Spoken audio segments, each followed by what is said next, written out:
My name is Mary Conquest. I'm your host for Safety Labs by Slice, the podcast where we explore the human side of safety to support safety professionals. We move past regulations and reportables to talk about the core skills of safety leadership: empathy, influence, trust, rapport. In other words, the soft skills that help you do the hard stuff.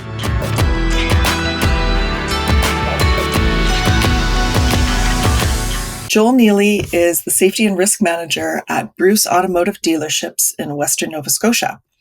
His path to safety is a bit unconventional, which we'll get to in a minute, and he's here to talk about strategies for building rapport with employees. So you told me in our earlier chat that rapport is the most important consideration for an EHS person. Why is that? For me, I learn a lot from the folks we work with, and I'm able to,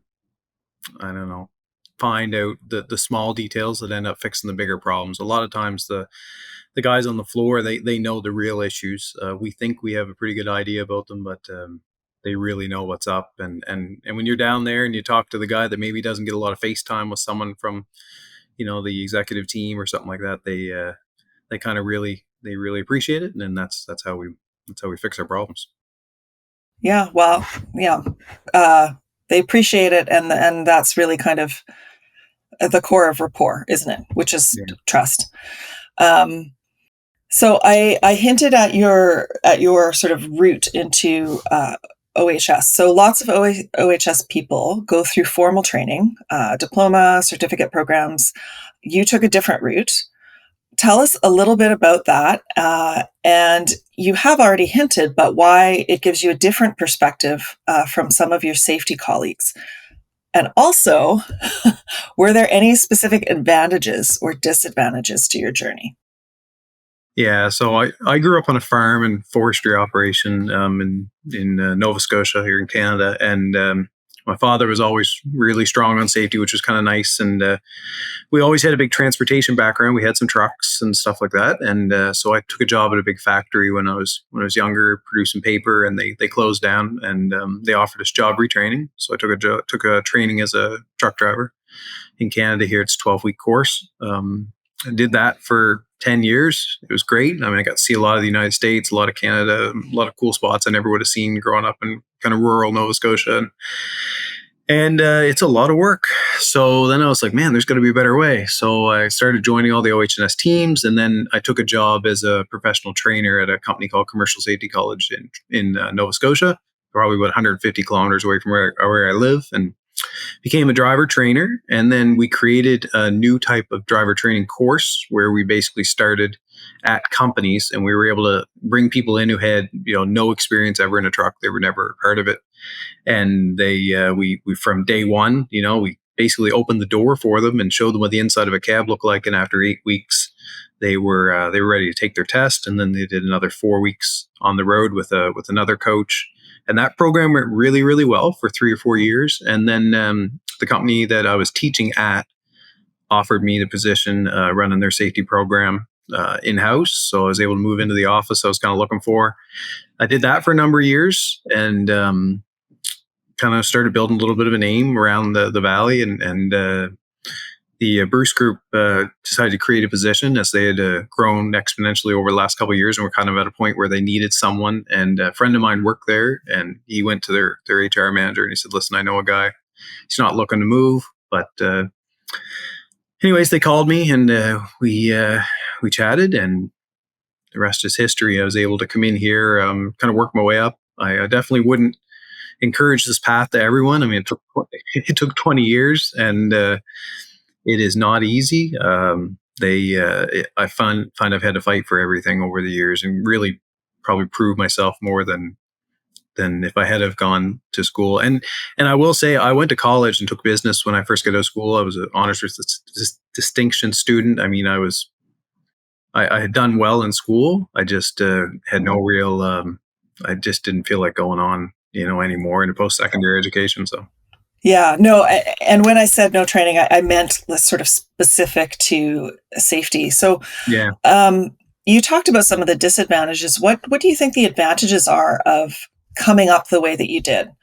Yeah, it's on the floor. I mean, so we have a bunch of car dealerships, and there's a lot of characters, a lot of really great people that work for us, differing backgrounds, and it allows me, I can walk in, and a lot of the guys know who I am, or I'm pretty vocal, and I walk in and I can get a little bit of respect. I find that sometimes your white hard hat and a clipboard isn't always as respected. I mean, it's definitely has its place. And but they seem to really gravitate towards me.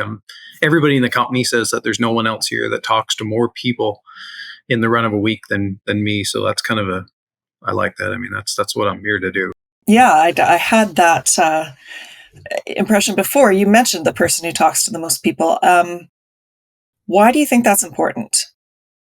We have to. I mean, for in this job, if you're not there talking to the people that are doing the job, if you're just like sort of sending down information, like, I mean, obviously we have a hierarchy that we follow it through the fixed ops managers and stuff, but I mean, I have to be standing beside them when we're doing meetings, and we have to have each other's respect, but also the ability where I can just walk in, open any door, and talk is huge, because they just, I mean, we've struggled in the past with trying to change the culture, and this seems to be the best way to do it right now. I mean, it's working.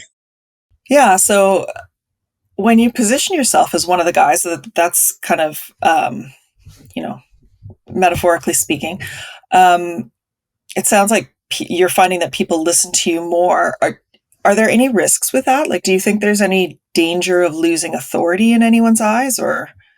Yeah, that's huge. I mean, you have to be really, really careful. I'm pretty particular, like with social media stuff. You don't want to be, friends with everyone. You have to be kind of picky a little bit. You have to be, you have to distance yourself from time to time. And I think folks know that's kind of where we are. I'm not going to go out and you're not going out and partying with type of folks and stuff like that, unless, you know what I mean. Like, you have to be distant, but still being able to, stand there while people are on lunch break or whatever, or having a casual conversation, and be able to, have someone look at you and say, "Hey, man, what do you think?" That's huge, right? So, I mean, this morning we had a pretty major blizzard over the weekend, so I showed up at a dealership for some OH&S meetings at 9 o'clock this morning, and everybody was shoveling snow for an hour and a half. We shoveled snow, and then we had our meeting. So, I mean, you get out and you get the shovel, and you just you dig in, literally. So Yeah, it sounds like there's a bit of a sweet spot between, sort of being close, being sort of one of them, but not quite being so close that you lose. Yeah, I hate to use the word authority, but yeah, but you're right. It is. I mean, you at the end of the day, and I've always I was a captain in the fire service for a long time, and I've always said there's a lot of people who want to be leaders until you have to do leadership things, and there's often tough conversations. I mean, we obviously with COVID over the last couple of years, that's been a major topic of conversation, and we've had to implement some pretty hard and fast rules, and they've come from me, and with the backing of the executive team, and people sometimes don't feel that they apply to them or they need to follow them, and you have to go in and lay down the law from time to time. I mean, it's rare. Like, I have such a great group of people that I work with, you don't have to worry about it too much, but sometimes you have to be the hammer. yeah, you do have to be prepared. Any kind of management is, hard conversations is part of it. Um, so I want to talk a little bit more about rapport or trust, and I'd like to set this up a little bit. So, for listeners who haven't seen the show Ted Lasso, it's about an American that finds himself coaching a team that wants nothing to do with him. He needs to build rapport quickly. And one of the things that struck me was that very early on in the show, in the relationship, he points to the angriest player, the one who hates him the most. And he tells his assistant coach, if we're going to, and here's the quote, if we're going to make an impact here, the first domino needs to fall right inside of that man's heart. Mm-hmm. So you have talked about using this kind of strategy, identifying the leader and winning them over. Mm-hmm. Why do you think this works? Yeah, that's been my strategy all along, and basically all my jobs, and it's massive. So what I've always tried to do is there's two people in every room. Well, there's always a lot of people, but there's someone who's really quiet who knows a lot, and is the quiet leader, the one that stands in the back and kind of just kind of watches. And then there's the very vocal person, and then there's usually a mix of everyone else. So the vocal person, that's probably your most dangerous person. They're the ones that's going to incite. They're either going to have your back or they're going to knock you down, one of the two. And then the second person is the one that you really really need, because that's probably the real leader. And that's kind of what I've noticed in these groups is there's always a guy that is vocal, or girl or whatever, but getting them on your side is massive. So what I always try to do is you go in with the backing of management, and everybody knows there's problems everywhere. So you have to be able to fix one. So I kind of tell management, I'm like, listen, guys, I need a win. I need something right off the bat. So you go in, you kind of listen to their problems, and you're like, okay, there's something here we can fix, something, easy. I mean, for instance, I had a problem at a dealership where we had an air compressor, a big air compressor that was really noisy. And the dealership's been around for a long time. We had just purchased it. And I walked into the dealership, brand new, never met anyone in there. And the loud, the guy that talks, he come up to me and he's like, man, Mr. Safety, you're going to come in, blah, blah, blah. And he starts kind of getting mouthy. And he says, no one will fix this air compressor that's been, blaring in my ear for the last 10 years that he's worked there or whatever. I said, all right, I'll fix it. So we put a room around it. We insulated the room with sound deadening material, and now you can stand beside it and you don't hear it. And I'll tell you right now, that guy's my best friend now. Like that, it was simple.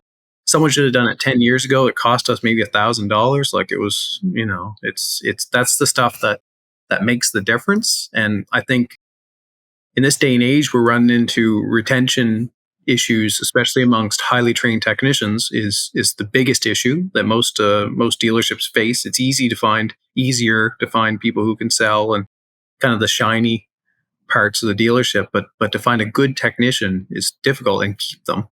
So I mean, retention, if that's all it took, to make this guy happy, man. The people that didn't do it before failed. So what do you need to make these wins happen? I think the safety and the risk management team is the middle ground. I mean, you're not the executive team, and if you think you are, you're probably in the wrong gig. But you're just below them. You're you're above the general workforce. So you kind of have to realize that. So when I go to do things, I need the support of the people above me. If I'm going to try and do something and I haven't made a case for it, or haven't made it a reasonable expectation of something above me, then and I go promise it to the team, I'm going to lose credibility. So the first thing I always try and do is I'm like, all right, this is kind of the problem we're going to have, and is this something we can do? And then if you can go in and promise it and actually come through, that seems like that's anybody wants. It's just someone to back up what they say. It's simple. Yeah, so it sounds like, step one is really listening in terms of what the workforce wants. Mm-hmm. When you're coming in fresh, right? Listening especially for leaders. Mm-hmm. How do you make your case to management? Have you ever had a situation where, management is like, well, that maybe they think that, the noise of the air compressor is ridiculous and you should really be looking at such and such regulation scheme, or how do you make that case? Yeah, it's like you said before, ROI is a good thing, and ROI can be a lot of different things. I mean, it can be straight up money, which is easy. I mean, that's pretty easy to figure out. But I mean, we get into like retention costs and stuff like that. That's kind of those hidden funds. I mean, we have a team the HR team that will onboard people. I mean, it takes time. It takes days to do their courses and onboard them and get them comfortable. And that's all. If we have to do that all the time, that's money spent that you don't really think about, because it's in HR salaries. And so I'm big on that, is trying to, if we can cut down on some of that stuff, we can sell that easily to upper management, and it allows us to kind of get more of a help. If I can say, look, I can do this for $1,000, and it's probably going to save us a salary, later on.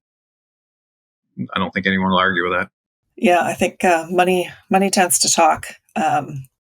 And you're right. There's a lot of situations where people don't consider money in terms of either lost opportunity or money that they don't have to spend um, doing things like finding new hires and that sort of thing. Yeah. Um, so you'd mentioned to immersive versus a top-down approach. How would you define those? Um, and why is that your approach? Like, how did you come to that? Yeah, and I both are good. I mean, I think they work in different situations. I mean, obviously you get kind of the military style, which is your top down. You know, you have your boss and everybody below, and everybody kind of follows the chain of command, and that works out really well a lot of the time. I find that in Canada, people like to just talk. You know, like it's a very, I don't know, we're kind of a vocal community, and we seem to be pretty open discussions. Like, I mean, we do a lot of roundtables, like a lot of, we'll gather everybody inside the bay and ask what they think, and allow people the opportunity to speak and perhaps that's not the same way. So for me, probably 90% of my job is immersive, where I will just, you'll be working on a car or a truck or whatever, and I'll just show up beside you and I'll be like, hey, what's going on? And we might just talk about, the game last night or something, and then at the end of it, they'll be like, man, there's something's been kind of bugging me. Like, and that's kind of the thing. Like I find I don't go in pushing, like, tell me your biggest concern right now today. I try to start off and you might not even come up with anything that day, but it's, what I've found is I'll have a conversation like that. And then the next time I go back, these people will kind of search me out a little bit and they'll be like, hey man, I've been thinking about something. And that's when we're making our biggest gains. Right. So that's kind of the immersive approach, is just getting in there. Right. I don't really like as much the militaristic approach. But that's just personal. Yeah, as you're describing it, it sounds a lot like how to deal with your teenage child. But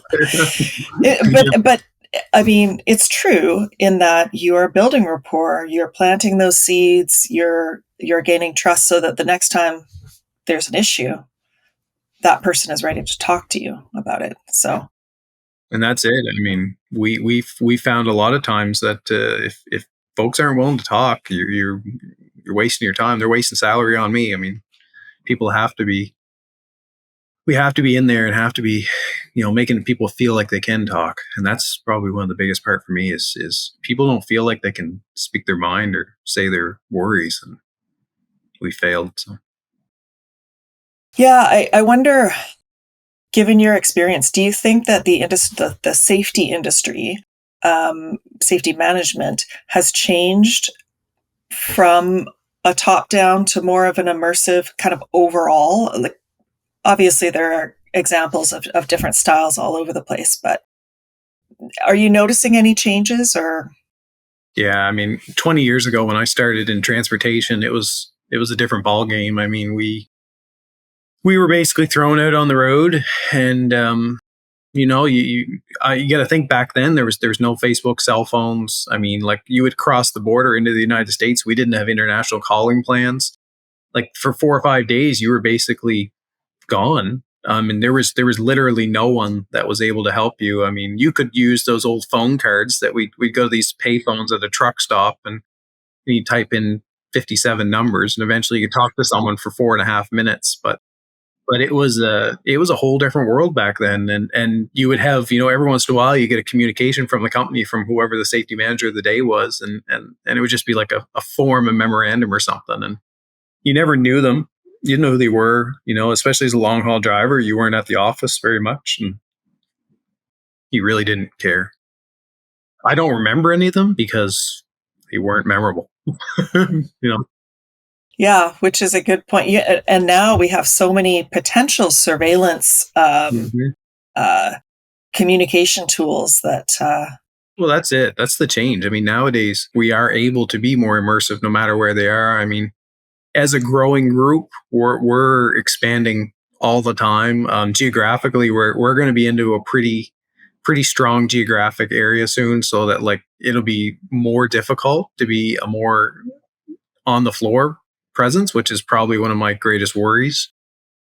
And I mean, as we move into different provinces and stuff, and like our management is aggressive, and we are growing, and it will be that's going to be a struggle going forward for me personally, right? So Do you think there's an ideal ratio of sort of safety staff or safety management to workforce?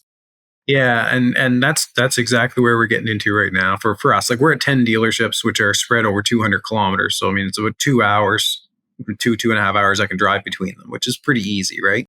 Hmm. But I think once it gets to the point where I can't be there, 3-4 days a month, then I'm probably going to need some help, and that's for me where it'll be tougher probably to relinquish a little bit.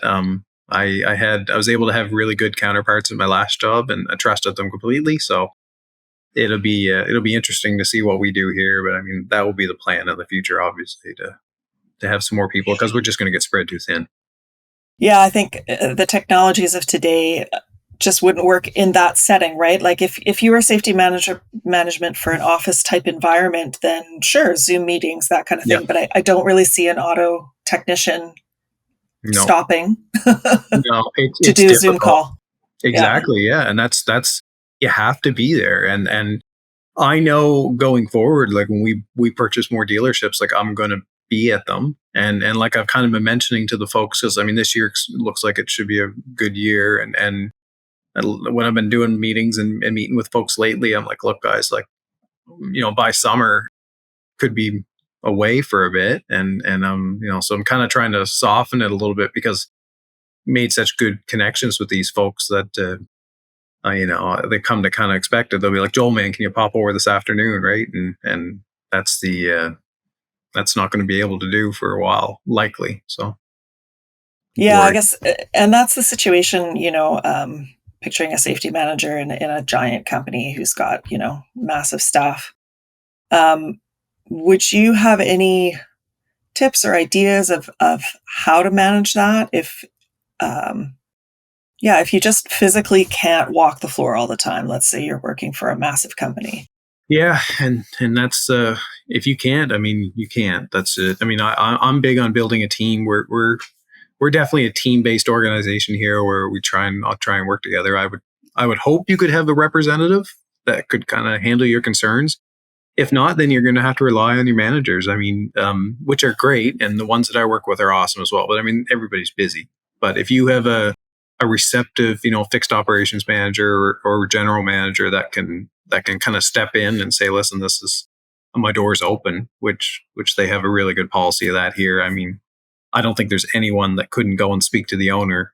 And we're at 275 employees now, and growing daily. But if even once we get into the major numbers, I think the managers is probably we're going to have to lay it on for a bit. I mean, you're going to be around, but it just won't be. So building rapport is super important. It's kind of the core of what you're talking about. And it's a one-on-one kind of thing. Do you also have more formal training that you develop, or anything that Yeah. more formal techniques, I guess, than the one-on-one conversation? Yeah. So everybody in the company has to go through a suite of courses and training depending on your position. So I mean, like the average technician probably has to do 8 or 10 different courses. We have our formal OH&S meetings monthly at each store and each team, and of course we have representatives of those from the staff and from the floor on each group. In Canada, they ask you to obviously have more staff than management on any of the in any of the committees, so that's kind of cool, and we get a lot of good stuff from them. So it's definitely a chore though, trying to get the representation and get people out. So we like to feed them. That's the biggest thing. Plus, I Feed like them. that. Yeah, that's my go-to as well. Yeah. That's the That's pro. your That's the pro tip. If you want to be a good safety manager, you get on all the OH&S teams, and then you get about 10 meals a month. It works out really, really well. That's it something they really don't tell you about in the school. Yeah, that's a talk pro about tip. return on investment there. You That's what I'm saying. That's how they really hook me stretch in. out your salary. That's how they hook me in. Yeah, that's free. The free lunches, I can handle that. So yeah, working lunches, I guess we'll call them. Yes, of course. So I have some questions that I ask every guest. The first one I'm going to call the University of Joel. Ooh. I do change the name depending on the guest. So I just thought we were all Joel. Yeah, Well, no, I only interview Joels. nice. I get it. If you were to develop your own safety management training curriculum, which it sounds like you have some experience in, where would you start? Like, what core human skills do you think are the most important to develop in tomorrow's safety professionals? Yeah. I'm going to have to go with the big one for me, which is trust and integrity. Those are probably the biggest skills and traits that we need to build on. I mean, if you build a program and no one trusts it, and no one believes it's actually going to work, you're wasting your time. So for me, it's we build a program that it's straightforward, it's honest and trustworthy. It has results, and then we can just build from there and put the soft skills in. But yeah, trust is massive for me. That's it. Integrity, how would you define or how would you demonstrate that? Yeah, so there's always going to be problems. I mean, that's the second part of any safety manager's job is, I mean, obviously you're trying to fix problems, but you're also trying to deal with issues as they come. I mean, part of the job is a reactive job and part of it's proactive. So the reactive part, you have to have integrity. I mean, we are going to deal with difficult situations, and anybody, I mean, in my last job, I was in transportation. It was nothing to have a driver call you that was 5,000 miles away and say, hey, I'm upside down in a ditch. I got fuel leaking.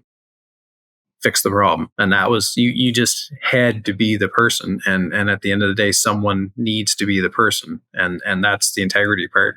People got used to knowing that, hey, if I call Joel at 2:00 on a Sunday morning, he's going to make it okay. And that's where I am with the same with this group. I mean, obviously I don't get as many 2:00 in the morning phone calls, which is nice. It was probably a large part of why I moved away from transportation. But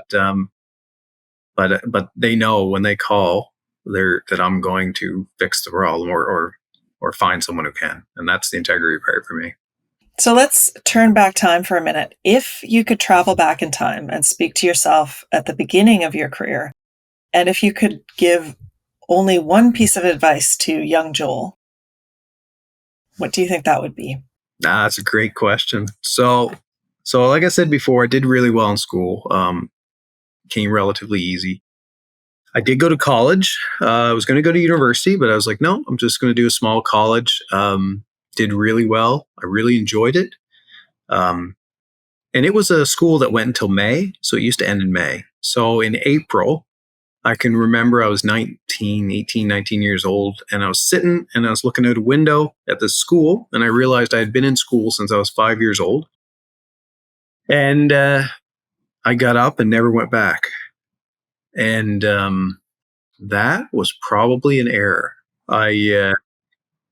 I would not encourage that. Like, I likely could have passed it without doing anything for the rest of the year. Like, I had really good marks.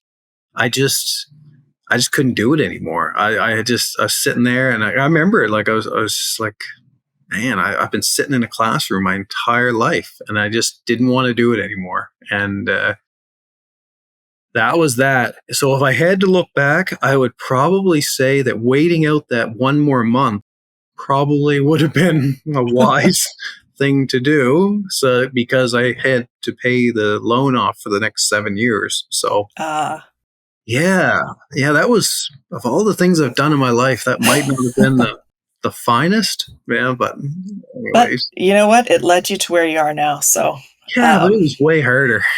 Yeah.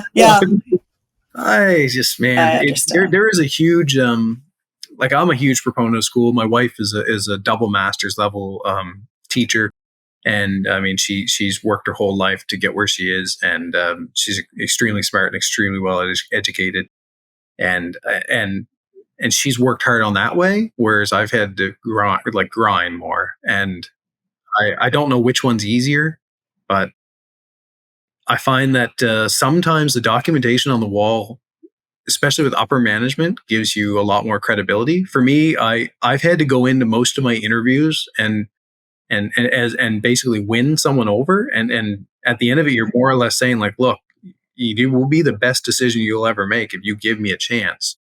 But I know there's 3 other people standing outside this door who have a beautiful education and a beautiful document that they can hang on the wall. But you need to give it to me. And I mean, if you only got an hour to convince people you don't know of that, that's difficult and doesn't always work. So Yeah, I was going to say that your piece of advice was, do you think it was more about the paper or do you think it was more about patience? I yeah, mean, yeah, patience is probably not my strong suit. And if you ask my friends or my wife, but yeah, I would have learned a lot by staying there. Patience and just perseverance. I mean, really, when I think back on it now, like it's just silliness. Like, I mean, but it was when you start college, it's your first real taste of freedom, yeah, and you're kind of, and I was a good kid, and grew up on the farm and worked hard, and I'd never really been able to make my own choices, so that was it. little taste of freedom. Yeah, should have never been given that. But Oh, well, you learn from it. And hopefully then people listening to this will learn from you. So there you go. well, and that's helped me going forward. I mean, I understand most of the folks I work with have had a difficult path to where they've got to as well, and and I know a lot of them know me. And they kind of, I don't hide my past and the poor decisions that I've made as far as education wise, and I think it actually helps because they're kind of like, man, if that Yeah. guy did it. Yeah. And yeah, in a sense, they're seeing someone modeling moving up. Mm, But also knowing that you do actually understand you haven't come in with an academic or theoretical point of view. You really do understand where they're coming from as yeah, well. and I will say that I'm a bit of a information junkie. I spend every day and every night researching and modeling and trying to find best practices and trying something and designing a program and then changing it and like, I mean, I've probably done the equivalent of 10 courses if I had stayed at it, just in extra work that probably would have been a lot easier had I have had a more formal education or someone say, like this is the best way to do it because this is tried, tested, and true. Whereas I had to find that out kind of the hard way. So Oh, well, yeah, youth. yeah. Anyways, So it's tool time. Let's get mm, practical. This is where I ask our guests for their best, most practical tips or resources for safety managers looking to improve their work relationships and their core skills. So this could be a book, it could be a concept, a website, anything that falls under resource. yeah, I'm just going to stick with people. I find that what you need, what's worked for me, I had some really good mentors. I worked with some guys in transportation. One of my old bosses, David, was an incredible risk manager, and he. I spent a lot of time watching how he did his job and how he interacted with folks, and that's the biggest tool that you can do is sit back, watch someone who knows what they're doing, or maybe doesn't, and try and find a practice. I mean, that there's a lot of really good people who really know what they're doing, and if we can kind of watch and learn, I think that's probably the best thing that you can do. I mean, for anyone wanting to do this job, it is hard. I mean, the last 2 years have been difficult. I mean, when COVID started, the company I was with is an international transportation company, so we traveled all over Canada, the United States. And Florida was getting hammered pretty hard with COVID right off the bat. There was a ton of people dying. And I can remember guys coming into my office and be like, Joel, man, like, I can't go to Florida. I can't, I got young kids, whatever, grandparents, whatever, and I'm going to get COVID and die, and I'm going to kill them. And we didn't know. No one knew what the deal was back then. And we sent them. I had to sit there and say, listen, guys, we haul food is an essential service. That's all we haul is food. We bring it from, we bring fruits and vegetables and stuff from the United States and back to Canada. And I need you to go, Canada. The people need you to go. And man, I like that. Nothing I could have ever done prepared to me for that, those conversations, like when you leave, you just sit there and you're like, man, did I just send someone to their death? Like we didn't know. Right. And that was heavy. Like that was tough. I can imagine that's, yeah, harkening back to when we really didn't know very much and, we didn't have vaccines, we didn't have That's right. tools or information. Yeah. It was Um, different. so you were talking about mentors. Would you recommend?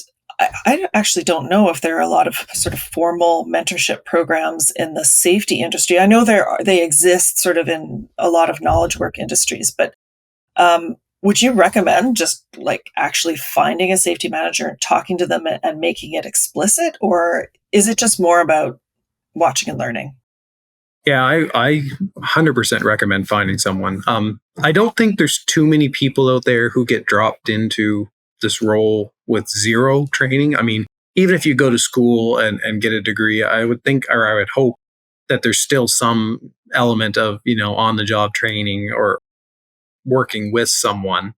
And I think that's where you need to focus and learn. I mean, that's probably, I mean, like you go to school, you learn a lot of the formal stuff, but that the soft skills, like what I'm talking about today, that's where you're going to get them. And you're either going to see how it's done right or see how it's done wrong, and hopefully be able to adjust for yourself. But yeah, I 100% recommend it. Like I said, Dave to me was awesome. I mean, he's retired now. He's traveling around the United States in a brand new RV right now where it's warm, and we still talk on a daily basis. Well, I'll bounce stuff off him, odd situations, and he's my first call, right? So it's nice to have that relationship and be able to do that. Do you think these human skills are learnable? I mean, they are. To what degree do you think that? Because we all know people who we say, they're not really a people person, Yeah. right? Yeah, it's not teachable. I can tell you that. It's because we have seen it. I find that you could. I don't know. That's such a tough one. I think you have it or you don't. But it's going to define what type of a leader you are. Really, if I find if you don't have the strong human skills, you're probably going to be more of a top down manager, because it's easier to just drop that to a subordinate and then have them keep dropping that down. And I think if you have more of the soft skills, you're probably going to be a more immersive person and just work it more yourself, right? Yeah, That's interesting. Yeah, I mean, you work where your strength is, right? yeah, that's basically it. Yeah. Um, so do you have any final thoughts or anything you want to share? I would. It's funny.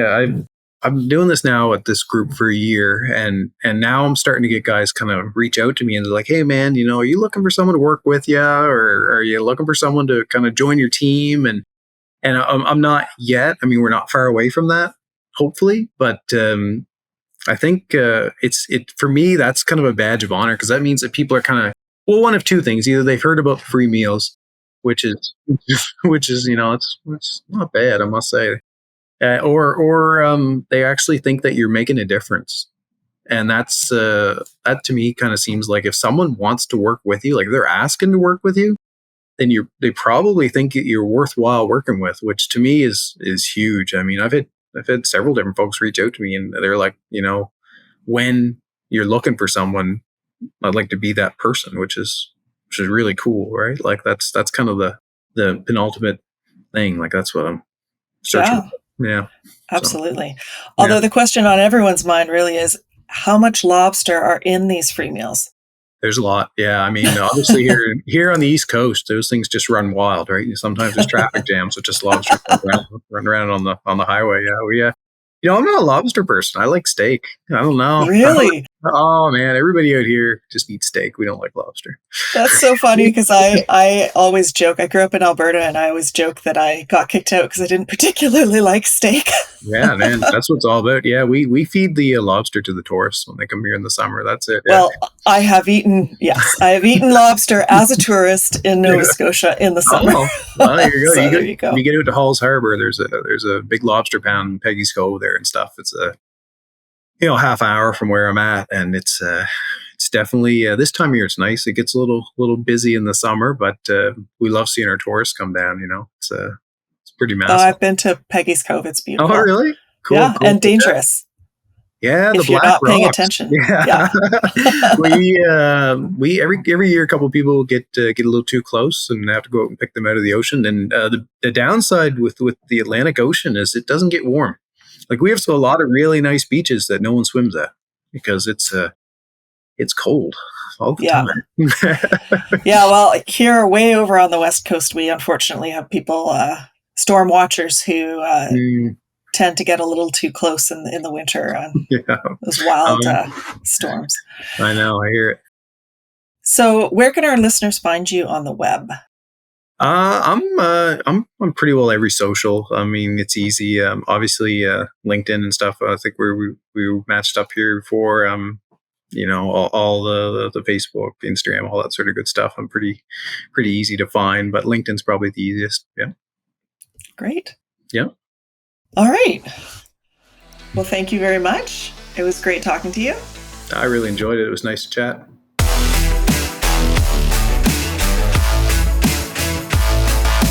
Safety Labs is created by Slice, the only safety knife on the market with a finger-friendly blade. Find us at sliceproducts.com. Until next time, stay safe.